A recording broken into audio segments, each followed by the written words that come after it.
लाठोर police के मिलला बड़ सफलता। 13 क्विंटाल 10 केजी 80 बस्ता गंजेई जबत, गाड़ी ड्राइवर फेरार। बलांगीर जिला खपराखोल ब्लॉक लाठोर रास्ता झलियालिटी गाँ पाखे गंजेई गाड़ी जबत करिछे लाठोर पुलिस। गलाकायल लाठोर पुलिस लाठोर झलियालिटी गाँ देकरी नुआपड़ा जिला के गंजेई चालाण हेबा बोली गुटे विश्वस्त सूत्रनु खबर पाइथिला। खबर पाइला परे लाठोर पुलिस राकेश बेहरा तांकर टीम संगे झलियालिटी पतरफड़ी ठाने जुगिथिबार बेलके धला रंगर पिकअप गाड़ी थी 13 क्विंटाल 10 केजी 80 बस्ता गंजेई जबत करिथिला।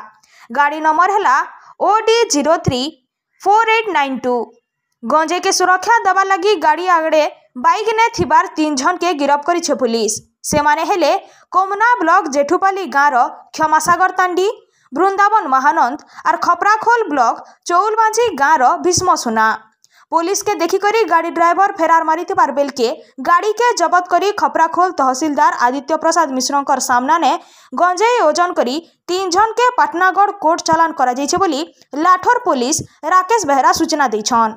खपराखोलनु बिहारी प्रधान को रिपोर्ट, धना टीवी।